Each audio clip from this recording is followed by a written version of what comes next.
To all those above me that watch over me, to all of you, my fave parapeeps on this side of the veil, welcome. This is Reverend Sean Whittington's Paranormal Ministry. I'm your host, Reverend Sean, the Rev.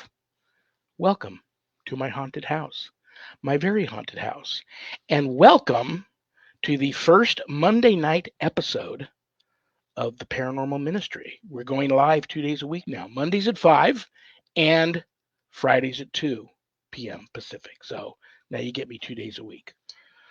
So thank you all very much for being here. I don't have a show without each and every one of you. So God bless you all. You're all on the prayer list. And I know that you all tuned in for my guest tonight. And she's phenomenal. And if you don't already know her and love her, by the time the show's over with, you're going to love her. So I will get to her ASAP. Let's do the prayer urn.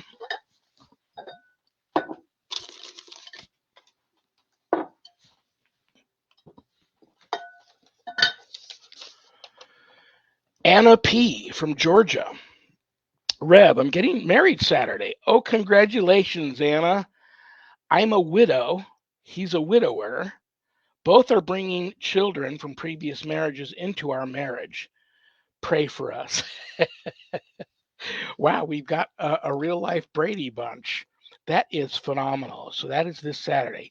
Okay, pray for you. I will offer you up, you and your husband. You should have put your husband's name on there, Anna.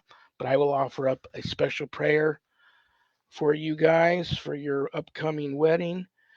And we are in June. Is that a thing? I think that's a thing, isn't it? June wedding? I think that's a thing. Well, congratulations. That is nice. Okay, this is a very beautiful one. Brothers and sisters, my paranormal ministry family, for Anna and her husband and her children and their new adventure, I would like you all to add some positive vibe and some love and light to this prayer. So just when I'm praying it, just reach out, touch your computer screen, close your eyes, bow your head. In the name of the Father and of the Son and the Holy Spirit, amen.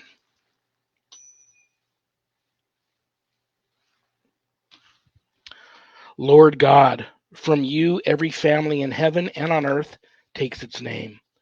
Father, you are love and life.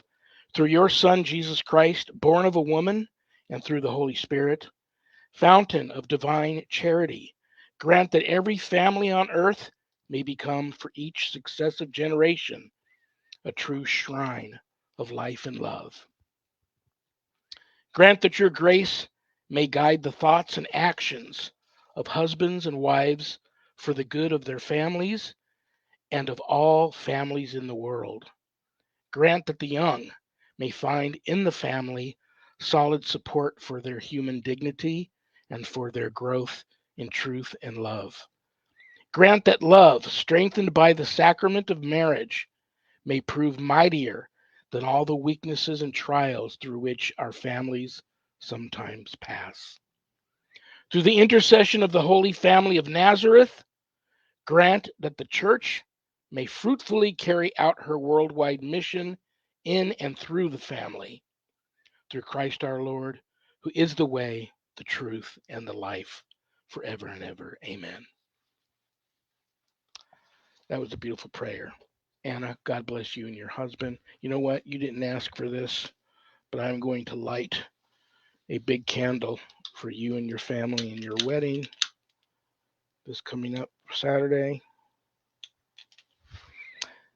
Anna, this candle will stay lit with me the rest of the show, and then I will take it lit into the room where all the other candles are burning, and it'll continue to burn until it's done burning for you and your wedding coming up.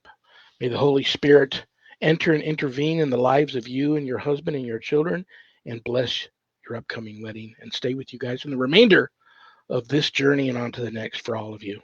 Amen. Okay, Paranormal Ministry mailbag. Boom.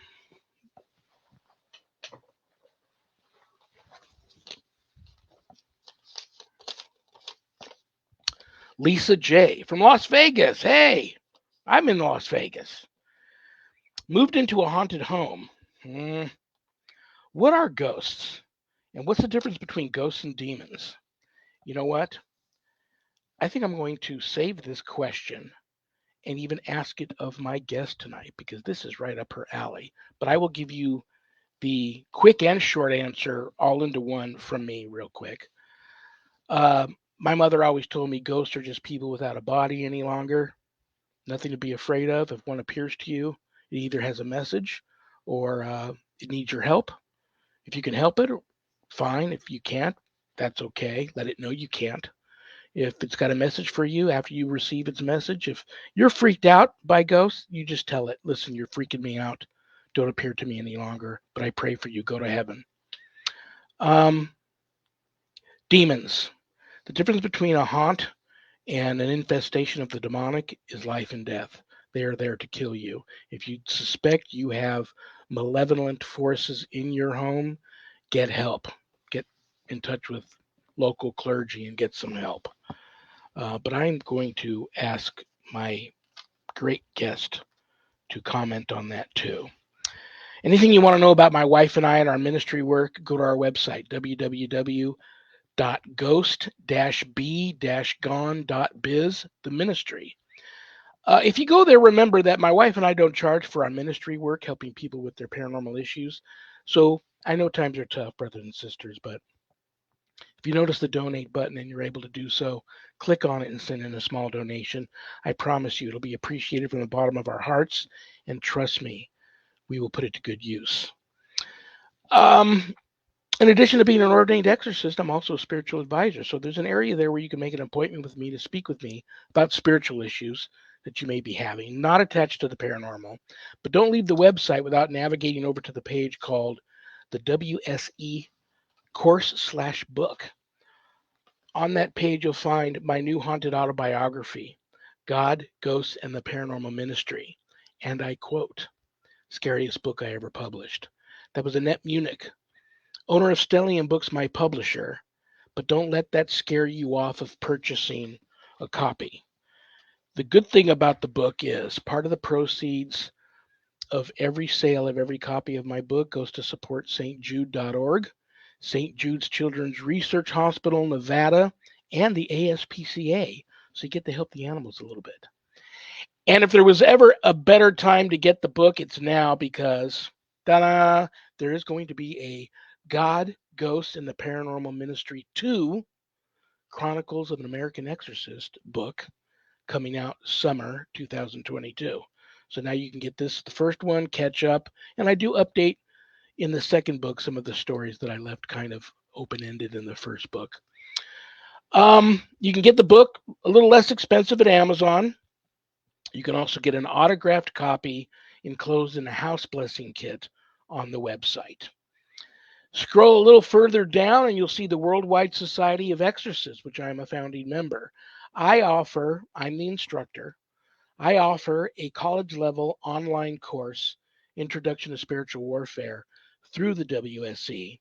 And this is the course for all of you true warriors for Christ out there that feel a calling and a longing to want to have more knowledge when it comes to drawing your line in the sand, circling the wagons, making a stand, putting up a good fight against, God forbid, true evil if it ever comes calling. That's the course for you. You can enroll in the course there at the website, but if you'd like more information on the course before making that type of commitment, there's a Worldwide Society of Exorcists Facebook page, or call me, send me a message. We can talk about the course. Make sure it's a right move for you. Most importantly, please keep all of my former, current, and future students in your prayers. Thank you very much. Okay, the reason why you all tuned in here. I love her. I respect her. She's one of the most knowledgeable paranormal authorities that I know on all things paranormal. An experiencer, an elite paranormal investigator, a psychic, an author. Man, she's written some awesome books. She's the creator of ghosthuntingtheories.com, the blog. I believe she'll tell you all about it, but I like number 1 or number 2 in the world blog, number 8 paranormal blog, or she'll tell you. But I mean, it's a very popular blog. It's an awesome blog. I'm there all the time. She just recently published a couple of phenomenal articles on there that I read over the past couple of days. So, without further ado, brothers and sisters, please welcome to the show the one and only Sharon Day. Hi. Sharon. Yeah. I love you. I'm so happy to see I know. you. It just reminds me of those Octobers when we would be hosting shows and just bouncing off each other. Listen, I know you're one of the busiest people on the planet. Um, in addition to all the other things people know that you do, there's things behind the scenes that people don't know that you do. And I know we can't talk about it. You're screenwriting for a production company and lots of good things coming down the pike with all of that. But I want to address something right off the bat because there's people tuning in tonight that love you, that are fans and followers of yours, that know that you've kind of had a little bit of a rocky roller coaster of a ride of life here Yeah. recently. And I'm just going to throw it out at you. Mhm. I had a brother-in-law with Bell's palsy. Um, I have friends who have it. I have a couple of childhood friends I've known all my life struggling with it.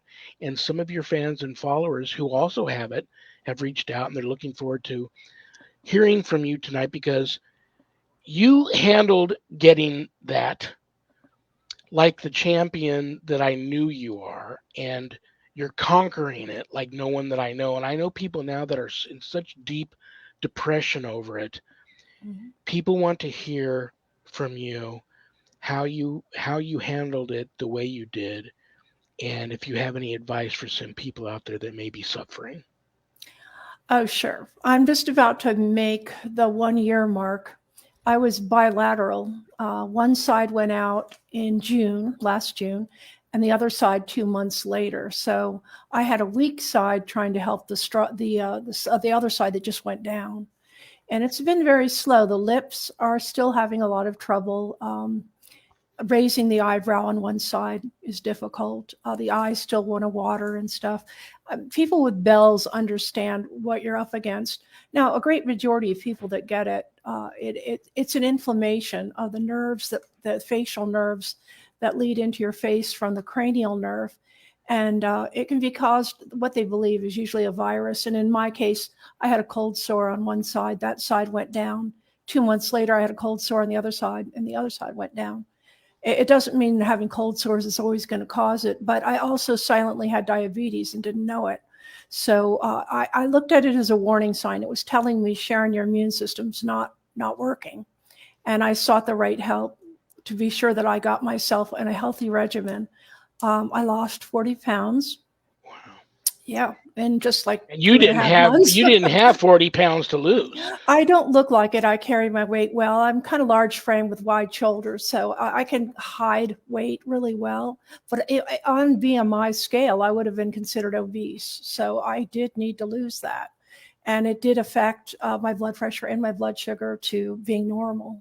So I look at I look at life this way. My favorite saying in the world is there are no obstacles in your path. The obstacles are the path. So every time I hit a wall in my life, I just say, "Oh yeah, well I'm a Viking. I can do this." And I used to do that as a kid with the boys because I would compete with boys. I'd be like, "Oh, you think you could shoot me out in basketball? No, I'm sorry, I'm a 3-pointer."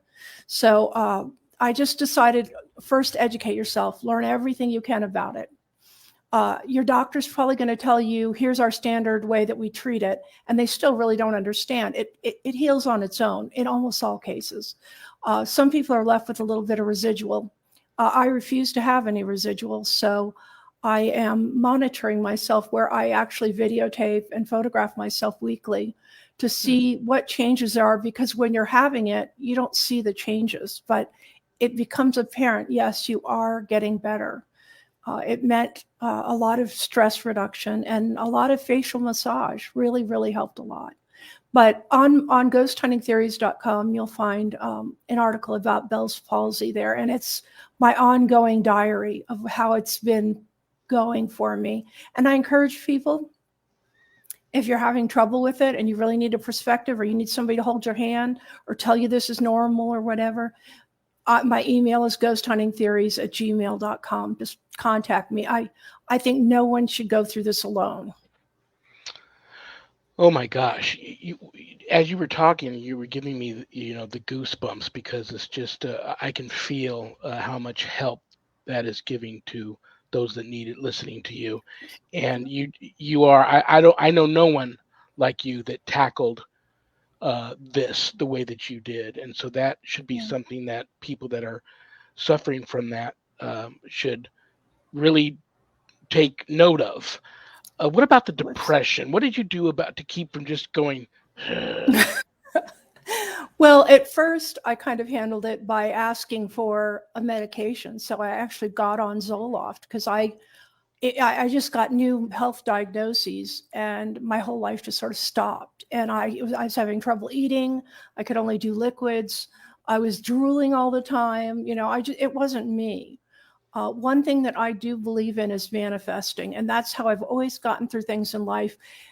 If you look at, okay, I used to be a model. I used to do pageants, so I'm not vain, but I like to be attractive, and I didn't recognize this face, and I felt like a hermit, like I just don't want anyone to see me looking this way. But my problem is target fixation. If you keep focusing on where you are now, you're going to drive yourself to stay there. You're not going to see any other way to go.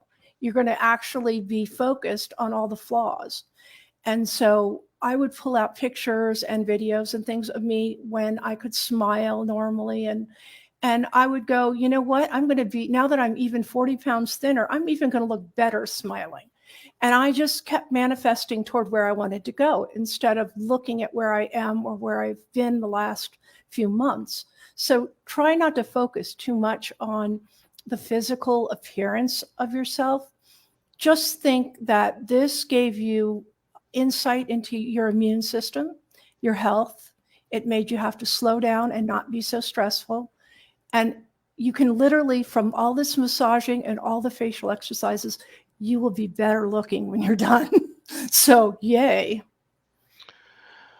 Well, you know that I love you. You know that as soon as, I heard you reached out to me and told me, I think I had you scheduled for a show, and you said, this is what just happened to me. I can't do it. I could Um, hardly talk at the time because both sides were fighting. you went on, well, you were already on the prayer list, but I started praying for you hot and heavy at that time, and I still Mhm. do. Thank you. But so what you're saying though, for some of these people that don't see a light at the end of the tunnel, is there always a light at the end of the tunnel with this, or in some cases, no? Absolutely. I mean, there are some treatments and some surgeries and things they can do, but honestly, you just need to sweat it out. Don't miss a day of massaging because the muscles tighten a lot because they're atrophied. It's like a person that's been in a wheelchair and can walk again. You're going to have to build those muscles up. So you need to do the exercises. You need to do the massages several times a day. You have to be religious about that. But everybody comes around, and a lot of famous people have had it. George Clooney, Angelina Jolie, Roseanne Barr, just a ton of people have had it that are famous and doing just fine, and they're smiling and they're beautiful, and you never know they had it.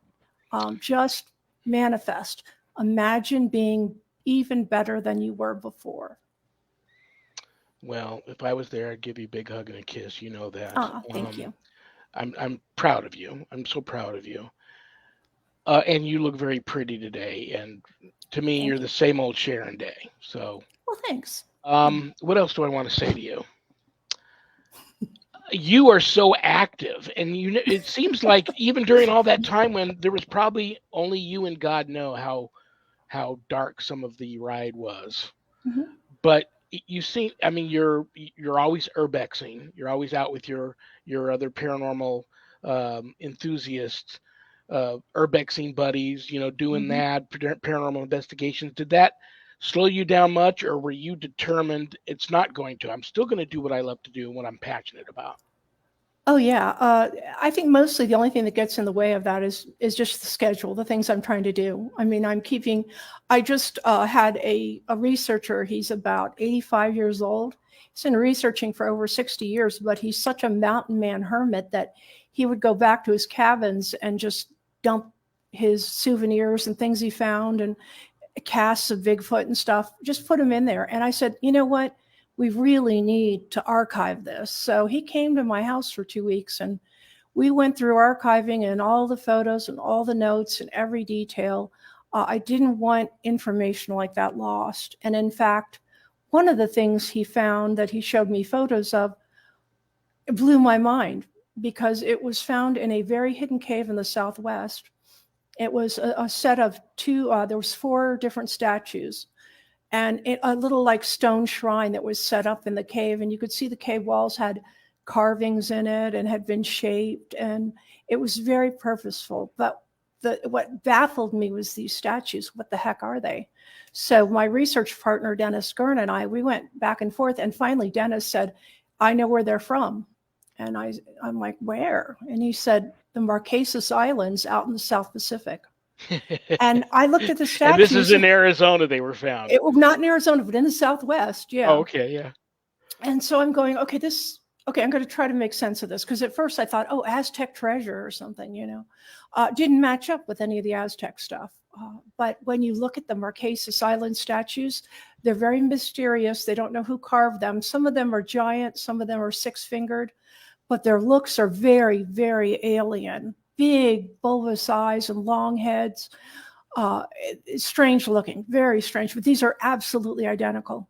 And so I looked it up. Marquesas Islands are like 4,000 miles off of Mexico, which means a seafaring people really could have hit Mexico and traveled up, and this could have been one of many places they just stopped and settled in or whatever. But we're going to make an expedition to that cave and document it thoroughly. Do you have a theory, or maybe you might be spot on with an answer already? This is a big find. Mm-hmm. I mean, even even though it's not my thing, it's mind-blowing. I know. So why isn't something like that all over the news? Is it because this person that found these statues doesn't own his own television station? I mean, is it something like that? Yeah, I'll be honest. As much as this man has accrued unbelievable evidence, it's very rare he ever sat still long enough because he goes all over the world. He didn't sit still long enough to realize the importance of what he had found. In fact, he just took a photo of it and left. And at the time he was having kidney stones. He said he had to get to the hospital. But, it just amazes me that he didn't realize the importance of what he had found. And that's something that we definitely want to document. But when I look at this, my automatic assumption at this point is what we would call the giant culture, or the originators, the first culture that did the megalithic types of stuff, that hit Easter Island, made the Moai statues, left Easter Island, went to Peru. Peru has legends of these giants arriving. And obviously, I would say the obvious place for them to have come from was Easter Island, what they call the long-eareds. They arrived there, and in the legends it says they had dug wells and lined the wells with some weird tar-like substance. And everybody always thought that this was just, some silly native legend. But not too long ago, they found the wells, and they were lined with some kind of substance. So there's something in this repeated giant story that we cannot overlook. So going from what I thought might be an Aztec treasure to possibly a giant cave is actually more exciting than gold. Well, you knew where this conversation was going to go once you said the word giant. Mm-hmm. Oh yeah.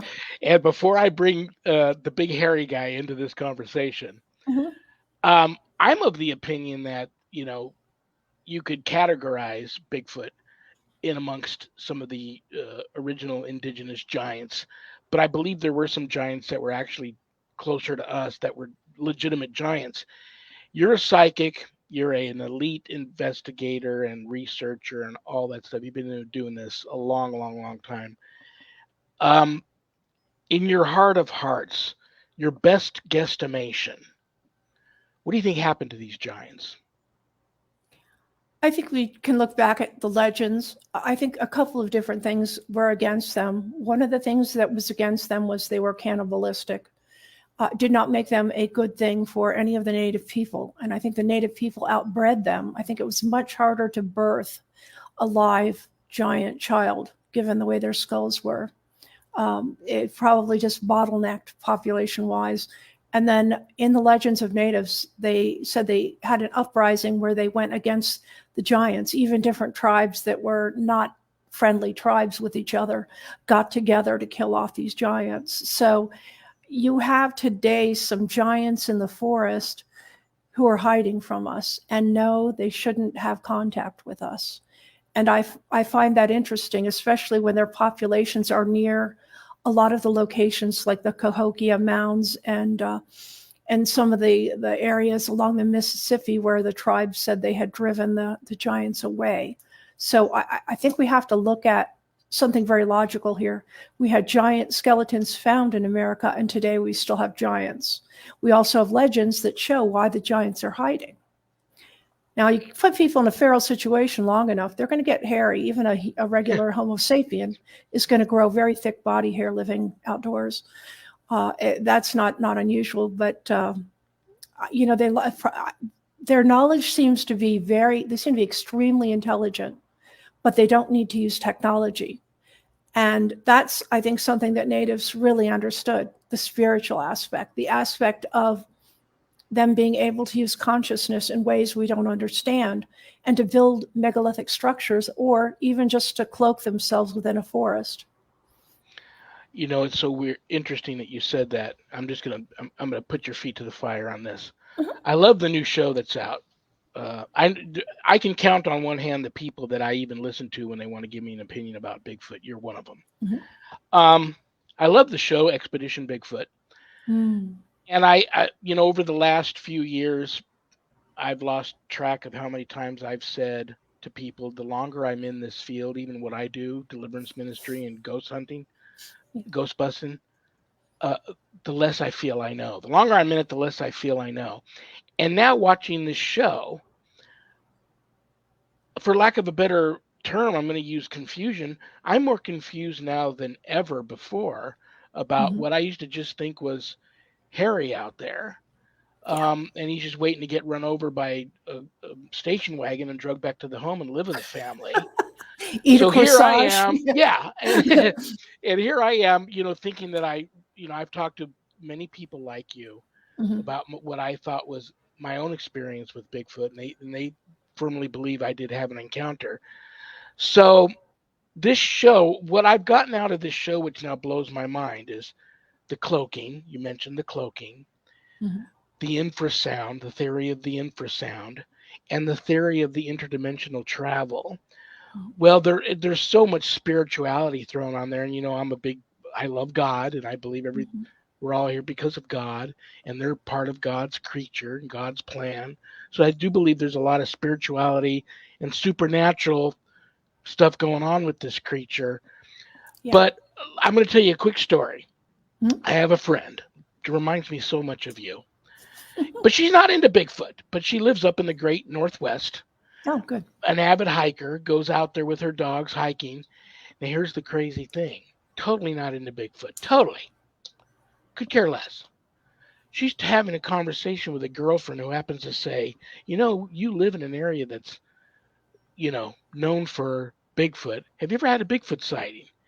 And it wasn't until that moment and I believe she's psychically gifted. I don't know if she's ever admitted that to me, but here this vision comes rushing back to her like a bolt of lightning, an encounter that she had that her memory had suppressed, and she totally forgot about it. Her and her dogs came upon this Bigfoot crouching on the side of a stream, and it looked up at her, never moved its lips or anything, but she clearly heard this thing tell her, "You don't see me? You need to get home. You're tired. You need to get home. You don't see me." Yeah. And that's all she remembered. Even her dogs stopped dead in their tracks. So now here we go. The cloaking, the infrasound, the interdimensional travel. Another thing this show has brought up, the paranormal activity that surrounds these sightings, whether it's UFO or just the glowing orbs in the forest. Okay, the show's yours now. Okay. I just laid a bunch of stuff on you now Yeah. that what is going on? What can you tell us now where the Bigfoot research is at, and in your heart of hearts, in your professional opinion, Okay. where are Yeah. we at with this research? I think we are approaching that moment that the government recently had with UAPs, where we know that we've always gone tee hee hee hee every time we hear about these things. And then we think we have a way in our mind, because being three-dimensional biologic beings, we tend to think of things separately, and there is no magic, and anything that's woo-woo has got to be just a belief system, or it's spiritual. And it doesn't have to be spiritual. There are things in nature that occur that still baffle us. I mean, we have trouble explaining, gravity and magnetism. So they seem very magical when you look at them. I'm just, wow, why is this happening? And I think we have to get to that point with Bigfoot. I know it sounds, and it makes people uncomfortable to think of Bigfoot as having qualities we don't have, because we're supposed to be superior. They just have different qualities. I don't look at a chameleon changing colors and go, wow, why don't I have that? Is he better than me? It's what the chameleon needs. And these beings, whether you want to call them Nephilim, that they're part angelic, and they ride in two worlds. That's a good legend way of saying it, and it's something we need to listen to, because legends have a seed of truth. When you watch, say, The Secret of Skinwalker Ranch, and you see these sort of portal things opening up and things coming in and out of it, we can't deny what we're seeing. We can't deny there's some science behind how this occurs. And I know from encounters I've had with what I'd say are alien grays, that mind speak is a perfectly natural way to communicate. And the person who's receiving the mind speak, basically, it's not so much that they're hearing the words, they're translating them. They sort of understand what's being meant. And then they put it in their own words in their head, sort of. And I think that if these guys have that capability, they have a step up on us. But any psychic who's done good reads knows what mind speak is. And it's just a talent. It's not it's not like, Uncle Martin on, what's that show with the alien uncle? Oh, my Yeah. favorite Martian. My favorite Martian, yeah. It's been a while since I've seen it. But no, Yeah. I mean, he doesn't have antennae, and, he's not necessarily jumping on UFOs and coming and going, but he does have some abilities that our physics haven't yet explained. And it's going to be something in the quantum realm. You look at our science, and we started out looking at stuff microscopically and going, wow, there's bacteria and viruses. And then, before you know it, we're down to an atomic level. And now we're talking about quantum, and quantum is almost a theoretical explanation for the dance of life. We're getting closer to the source, but we'll never learn anything if we keep going, oh my gosh, I'm not going to admit I believe Bigfoot's interdimensional. Yeah. And that may not be the answer. It may not be. He may not be Nephilim. He may not be Anunnaki or anything else you think he is. He just may have developed or been given or blessed skills that would help his purpose. You're one of the few psychics I know that have actually gone out and had. I always joke with you and say you went on a date with Bigfoot, but you went out there and you psychically connected with them probably on more times than you've admitted to me. And you said one of the most interesting things about them I'd ever heard anybody say. It was you said it was like they're like a Survivor Man met Rain Man, and Yeah. you gave them a label, something savant. What did you? Well, it was sort of like they were autistic savants in a Yes, way. that's it. They're That's it. very Yeah. OCD about lining things up. And the way that they keep memories is like they make a sound. And when they make that sound, everybody in their clan, their tribe, whatever you want to call it, they all have the same recall memory from that sound. And they're just very right-brained type of beings, but they also have a very different visual field than ours. They definitely were built for and meant for nighttime. And the way they see things in the daytime is so bright and so acute. It reminds me of what people explain with near-death experiences when they go to heaven, and the colors are colors we don't have, and they have like a life in them. They literally can see the life force in the things around them. So in a weird way, if you want to be simplistic, it's like they do have one foot in the angelic and one foot on the earth, because they do see things in a dimension we don't see. Wow. Yeah. Okay. I'm going to throw another weird question at you that you probably didn't expect coming, and it's only because I had several people ask me to ask Oh, you. okay. And you can say, no, well, I'm not ready to comment on that right now. Mhm. Once upon a time, everybody said, oh my gosh, if there was ever two people that more deserved to be together, it was Sharon and Denny.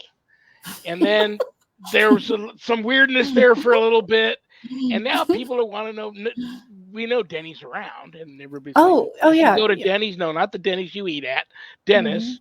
I love him. Tell him I said hi. Oh, good. Yeah, he loves you too. He wants to be Um, back on again, so we've got to I get got to. that going. Yeah, I wanted to get this one out of the way with you and make sure Mhm. you're okay, and then I got to get you guys back on. I think I'm already booking for September of this year, Oh. and I know that gives you the whole. You're very active in the summer. That gives Mhm. you and him. And I know you got some exploring scheduled with him and other Yeah. investigators and researchers. I figured you're going to have a plethora of stuff to lay on us Mhm. probably in September, and that's Oh, your. seriously. Yeah. In fact, I just painted the walls in the office room here. This is a house that we're getting together, and we're setting up this office to make it an ideal place to go through mysteries that would blow the mind. We have a lot of things we want to reveal, we want to film, we want to follow up on. But no, Dennis and I are tight. Yeah. Well, it's funny that I have my pray. I pull out of my prayer urn a woman that's getting married. Might there be?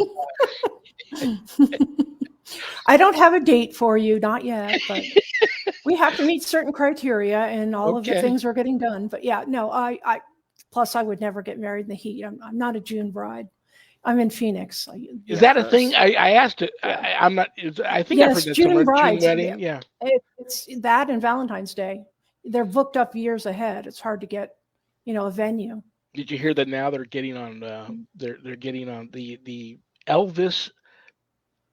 Whoever is still in charge of all of that Elvis Oh, stuff. that's right. Yeah, They're yeah. cracking down on the Elvis impersonators here in town that marry people because they want a Oh. piece of the action. So I don't know how that's going to turn out, but Oh wow. that's Well, it. my dream wedding is barefoot outdoors, and the theme is romancing the stone.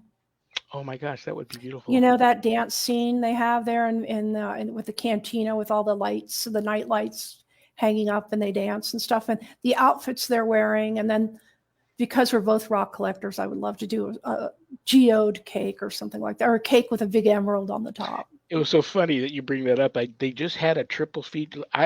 Like midnight to 4 to 5 in the morning. They had like the triple feature. They had Romancing the Stone, Jewel of the Nile, and Mhm. then they went into a movie that is so different for the two of them than the other two. It was where the married couple try to kill each other. Oh, that's right. Oh yeah, yeah. Miss. Danny Yeah, DeVito's in that too. yeah, yeah. Um, well, anyway, that was so different. I mean, here I watched the two of them all in love in these for 4 hours. Now they're in this movie where they actually do kill each other.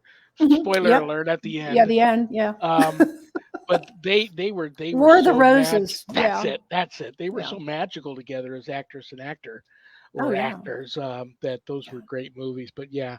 Um, Definitely. okay, where do I want to go now? I want to talk about my guest, or actually the question I pulled out of the mailbag. And that was Mhm. from Lisa J here in Las Vegas. Moved into a haunted house. Mm. What are ghosts, and what's the difference between ghosts and demons? Um, Let me throw this out to everybody.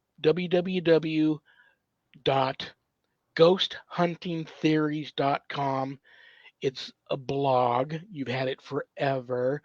Where is it now on the ranking system? And it's up there. It's in the top 10 on both rankings. The last, I think it was Reddit or somebody did the last poll, and it was number one for ghost hunting and number 8 for paranormal In in the the world. world. Yeah. Yeah. Great. And you just recently wrote two. I just wrote it down. I just read it and wrote it down. Understanding Hauntings in the Afterlife. Mm, Phenomenal article. thank you. I Everybody's think got it's to. one of the most important things I've ever written, I think, just because in there I give you a visual of how it all works, at least the way that I see it. Talk to us about ghosts. And here, my Mhm, like I said, I was seeing them when I was very young. My mother, she was the only one I confided in, and she told me she kept it so simple, and I've kept that same approach. Just people without a body anymore. They appear to you. It's mhm. almost like a blessing. Take it, think of it as a gift. You're not scary, although some spirits can be scary, but it's usually just the antics they might play to Yeah. get attention or the way they appear to you, but not scary. Mhm, But you ask them if they have a message for you, or if you know they need help with something. If you can help them, great. If you can't, great. If you don't want to see them any longer, be honest with them and tell them. mhm. So demons, completely different story. Talk to all of the people out there that might be. And now, let me throw this out to everybody else also. And I'm doing this because I know somebody who lives in an area. I mean, she could throw a rock to a nearby Civil War battlefield. She doesn't believe her home ever was used. Like, you grew up in a home that was used as Yeah. a field hospital during the Civil War. You've Mhm, written a book about it. mhm. Um, so you are like I said, I can count on two hands people that I will talk to about this topic. Lay it on my paranormal ministry family, the world of spirits, anything we didn't know that we should know, or anything you want to Mhm. share with us about your experiences, or help this my neighbor out, or Uh-huh, this yeah. person who lives near a Civil War battlefield. What do you talk to us about the world of ghosts? Well, I always found that it's probably one of the most important things about a haunting in a home is that I can help people reframe the experience, and empower them. And that's really more important to me than proving anything or showing, here's the EVPs, it's haunted, goodbye. Like, what do I do now? Yeah. Um, Ghosts are lots of things, and it's absolutely a subjective thing depending on how you were raised, what religion you are, what you were told ghosts are by the media and movies and such. A lot of that colors the way we see the whole process, as if they're invisible people, I guess you'd say. But when I was growing up, I grew up in a home that was built in the 1700s. It was taken over during the Civil War by the North. It was used as a field hospital. They built a fort on the property, so there was a lot of battles going on there. We dug up a lot of those relics. The house even had a cannonball in the wall. It had the floors were stained with blood. At another part during the war, the South took it back and used it for the same purpose. So both sides had died in that house, which is a bizarre and ironic situation. And the house had a stream running underneath it, which you couldn't make a better spirit vessel. So it was an interesting way to grow up. Now, I grew up there since I was a baby. To me, it was absolutely the way the world works. I had no question. My older siblings were much older. When we moved into the house, they knew what ghosts were according to what they'd been told, and they knew it was haunted. I didn't see it as haunted. I just saw it as coexisting, sort of like a parallel world happening in the same space. And now and then you catch a glimpse. And I could feel that. Sometimes I could walk the hall and feel I just passed something, and I would turn and look at it. And I could feel like it startled and turned and went, "What was that?" So I'm a ghost to it too. So you have all kinds of different kinds of ghosts, depending on how you want to look at it. Some are just, and a great majority are just recordings or moments in time that are tagged in a space and they replay. So you could be there, say, and see an apparition. We had a lot of these at Aspen Grove. You could see the same spirit doing the same thing, and it never saw you. It's like you're not even there. And that's sort of a replay. And it just takes the right conditions for something like that to get recorded in an environment and replayed. There's also the lingering ones. The lingering ones are, they'll be opening your cabinets at night, or moving objects around the house. You find something in a different location, or your dog reacts strangely, or, those sorts of things are, and usually those are very transient. It's almost as if they're just walkthroughs. Some people feel that there's certain beings that might have died in the house or lived there when they were alive, and they miss it, and they're back there and they're just visiting it. And once again, those are usually transient. They can be a couple of weeks, a couple of months, sometimes a couple of years, but it does kind of die down after a time. So really, the majority of what scares us about ghosts are what we've seen in scary movies. Sometimes, depending on your faith, especially I noticed Catholics, because they have an assortment of demons and possession and all kinds of beliefs that can affect and manifest for you. So you have to be really cautious of those sorts of things. And when you want to get rid of something in your home, you're going to need to follow your own faith, because I've had people that, had the holy water and had a Catholic priest come in and work on the house, but they were Methodist or they were atheist, and it just doesn't work. You need the manifesting aspect of you, because the people in the house are part of the milieu. So if somebody moves in or out of the house, or there's arguments in the home, you'll notice new activity, and you are part of the chemistry. So whatever you do, it's got to be something you believe in. And the first thing I tell people is the only thing that's really scaring you usually is you're just surprised. You walk down the hallway to get some water and you see a shadow, or, you're sitting there and all of a sudden you hear a voice, or, and it'll startle you, but it's not hurting you. It's just that crossover moment. Think of it like a radio. You're turning the dial and you're just catching a bit of a song. So it's not really a threat, but what happens inside your head once you've experienced this is probably your biggest threat. You're going to have to work on how you handle the situation. So I suggest just get your power back in the best way. Like Sean said, tell them, look, I'm uncomfortable with you being here. Go someplace else. So go someplace you love. You're free to go, whatever. That's a really good method. And then I also suggest just keep an open spiral notebook. And when something happens, write down the time, write down who was in the house or saw or heard it. Just what were the emotions going on with the family at that time? Did you just have an argument? Just start, like what I call is my narc book.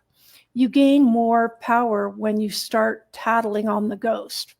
So now you're documenting it. Now it's like afraid to perform. It's like trying to watch somebody when they need to pee, performance anxiety. Yeah. So you get your power back. And now you just can't wait for something to happen. So you can just write it down in your book and tattletale like Cindy Brady. So that's a really good way. And then another thing I always say is somewhere in your home, maybe in the center of your home, if you can, just have a table where you put things that have meaning to you. Pictures of people you love. If you are Christian, open a Bible and leave it there. Put plants there, crystals, religious emblems, anything with happy memories. Family heirlooms, things that just empower. It's like an energy center. The more you manifest all the awesomeness and all the love and all the happiness, it sends bad things away. It just does. It's a good feng shui technique. I love that. You say the word manifest is making me think of the word conjuring for some reason. And when I think of the word conjuring, I think of my older sisters are always telling me they know how much I miss my mom and dad, who are both in heaven right now. And so they always say to me, no conjuring, don't conjure them, let them rest in peace. And then you hear people talk, sometimes you hear the term thrown out, places aren't haunted, it's the people that are haunted. And I wonder sometimes when these places that are, notoriously rumored to be haunted, and then they hold ghost hunts there a lot, I wonder how haunted may or may they not have been before all these tours after tour after tour after tour started going through there, and people hunt ghost hunting, manifesting or conjuring, that they've created it as much as if it may or may not have been going on before all of that. Oh, absolutely. As a psychometrist, as someone who reads objects and even locations and photos, it doesn't matter. I can get information from these things. But you go to a memorial like the Vietnam Memorial, And you may not have ever known anyone that was in Vietnam. You may not have, had an attachment to the war itself, but just that location suddenly has you very depressed and very full of grief. And you want to cry. And you're like, I don't even know the people that are on this wall, but I just want to cry. And you put enough emotion in one location, and it can really stain that location. It can make it bad mojo. So if you move into a new home and you find that you and your husband are fighting all the time in the pantry and you don't know why, it could be that is where the last family had their arguments. So there's ways you can go about sort of retraining an environment with positive energy instead of negative energy, because we have trouble as ghost investigators proving ghosts. I mean, we can record things or take pictures, and all of them can be disputed, and they're not even that clear. It's like photographing Bigfoot. But the human being is the best receiver, and that's because we have a soul. And that is what can help us with the ether. And that's sort of the in-between between us and things we can't see or prove. But we can, and psychics use that zone. And eventually, I think science will explain the method of transport of this universal knowledge. Yeah, it's funny you bring that up because we had a smaller version of it touring the country, if you remember back in the day, and it went to Pahrump here. And it's about a 45-minute drive to Pahrump from Vegas, and Sharon and I went there to go see the smaller traveling Vietnam Wall. And I actually got hit by a wall. I couldn't approach it because I got to a certain point where I just knew that if I take another step, I'm gonna start bawling like a baby in front of all these people I don't even know. And of course there's people up there sketching names like yes. you put. They're rubbing their family members' names or their friends. It's like they would on a tombstone, and it was just I got hit by it and I couldn't get any closer. So I can imagine what going to the one in DC is like. Oh, yeah. I grew up in the DC area, so I was used to being near memorials and the feelings. One of my favorite memorials for a feeling of absolute awe is the Abraham Lincoln Memorial. Nothing beats it. The collective energy there is, wow. It's like how everybody felt hitting the shore of America and having a chance to do whatever they could do, Yeah. Well, I'm going to feel bad if I don't ask you this question, and we've got a little bit of time left. Okay. We brought up Denny earlier. Oh, Danny, I was worried about him there for a little bit. He went on a lone excursion out to a place not too far from me here, Area 51, the extraterrestrial highway. Been on it many times. And he went out there to meet a couple of fellow researchers, and he had an incident. He had a serious incident. It reminded me a lot of the Secret of Skinwalker Ranch, because I think he was hit by microwave. I'm not sure, but he had a few electrical issues with the car, which was a new car, and then the phone wasn't working quite right, and a couple of times we were talking because he was trying to. I always wanted to go down the ET highway, so he's talking to me live about this as he's driving along, and at one point we tried to talk to each other, and we got an interruption of what sounded like a man in a jet with a helmet screaming, and I just got really annoyed, and I said, "Hey, Area 51, I'm trying to talk to someone. Just cut it out." And all of a sudden the phone went dead. So he's driving along, and he gets me back on the phone. He's talking, and he goes, "Oh my God, I can't believe it." And he said, "There's 3 what would be called saucers, metallic saucers in the air, and they're just hovering. And as he went toward them, they just took off like really, really fast. So he pulled over, and he wanted to try to get a 360 with the camera and try to capture anything if they came back or if he could still catch them. And he had an experience where every photo coming off of his camera was scrambled in a way that resembled Skinwalker Ranch when Eric, the scientist, was showing his photographs of how they were interrupted by a microwave signal. And he blacked out, basically. He passed out. He was having he had lots of time symptoms. Too, big time. He had a loss of time. But it really wasn't necessary. I mean, for him, it was a loss of time, but I was on the other end. And when the phone went dead, he had been complaining about that he had pressure in his head and some kind of burn marks or something. And he wasn't feeling good. And then I couldn't get a hold of him. And I tried to call him a couple of times, and all I got was like voicemail answering. And it sounded like somebody with some weird language. It sounded kind of like an Asian lady, but this was a language I've never heard. And then the second time I called him, it happened again. It somehow on the second ring answered his phone with this weird voice. And I had it on the speaker, and my roommate went, "Oh my God," So we're listening to this going, "What's going on?" And I'm watching the clock, because as a researcher, I always can pull back and, go, okay, I got to remember this. So it was 20 minutes of silence. He gets back on the phone with me, and he says, I'm pulling into, what's that town there? Oh my gosh, Rachel? Not Rachel, but the one that always has UFO sightings. Oh my gosh, there's so many of them out there that do Yeah, that. Near Area 51 on the way home. it's on the way toward Vegas. What is the town? Oh my gosh, I don't know. Could it be Pahrump or? Tonopah. Tonopah. There you go. So he says, I'm just entering Tonopah, and I said, "Wait a minute. Where did you pull over?" And he told me, and he had literally in 20 minutes traveled over 100 miles. So I couldn't explain how the heck did he get there. He said I woke up coming into Tonopah. So he was unconsciously driving or something, or he was put back in his car, and he just suddenly awoke.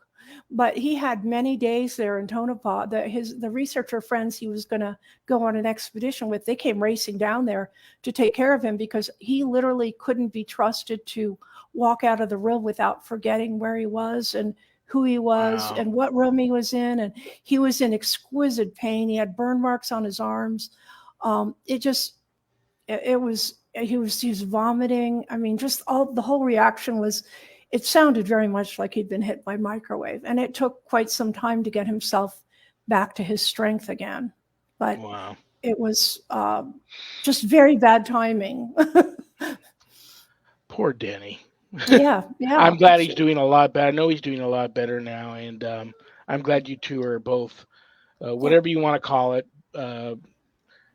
working together again. We'll call it that. I'm so glad that is happening. And we are. We're excellent partners. He can literally finish my sentences for me. So yeah. Before we run out of time, anything you want your fans and followers, especially the people who are just now getting to know you, meeting you, getting to know you, know about you, where they can find your books and recommend for the first time Sharon Day reader, which book you would recommend, and all that good stuff before we go. Oh my goodness. Wow. Okay. Ghosthuntingtheories.com is the blog, and anything unexplained that you're interested in, anything, it's on there. I can't think of a subject I haven't hit on that blog. There's a lot of info. On the right-hand side of the blog, you'll find a list of the most popular entries, and those are ones that are extraordinarily researched. And I love to give links, because I don't want you to necessarily believe the conclusion I've come to, but if you find it intriguing and you want to research it, I want you to know where I got my info. So I've always tried to be very transparent. I've got 24 books, and you'll find a link to my Amazon page on the right-hand side of my blog too. You can find me on Amazon and Kindle. I have a 3-book paranormal romance series that I really love. The first book was Ghost of a Chance. The second book was Tall, Dark, and Elusive. And the third book was Threshold. And each one of those use actual real-life case events and information about the subjects, but in a fictional romance setting. So you actually get educated while you're being entertained and thrilled. So it's kind of cool. First one was Ghost, second one was Bigfoot, and the third one was Portals. I also had the book Growing Up with Ghosts, which is award-winning 5-star book. And Growing Up with Ghosts is everything that me and my family had experienced in the house I grew up in. And Vacationing with Ghosts is a follow-up, and that is me as a psychic child at our summer home on the Chesapeake. Very different kind of hauntings there. Both of those are excellent reads that if you love that kind of subject, you're just going to get lost in it. Phenomenal. Thanks. I love you. Please have a great remainder to your Monday evening. Give Denny a big hug and a kiss for I me. shall. Oh, I will. And I'll have you guys back probably in September. Okay, that'd be perfect. Well, I think we'll be done doing some filming we're working on. Yeah. Very cool. God bless you. I love you. I'll see you later. Thank you, too. Good night. Bye. Oh my gosh. Sharon Day. I told you guys would all love her by the time the show was over with. I'll see you all next Friday. Cameron Logan. He is a paranormal authority. I love this guy. UFologist, podcaster, you name it. You're going to love him. That's this coming Friday, 2 p.m. Pacific. I want to thank my co-producers, Zach Clayton, Adrian Hart, Things Network, Temple of Phoenix Rising Entertainment, Skeleton Key Network, Pact, Podcasting for All Coming Together channel for all simulcasting my show. Thank you all so very much for being here. I don't have a show without each and every one of you. You're all on the prayer list. I'll see you Friday.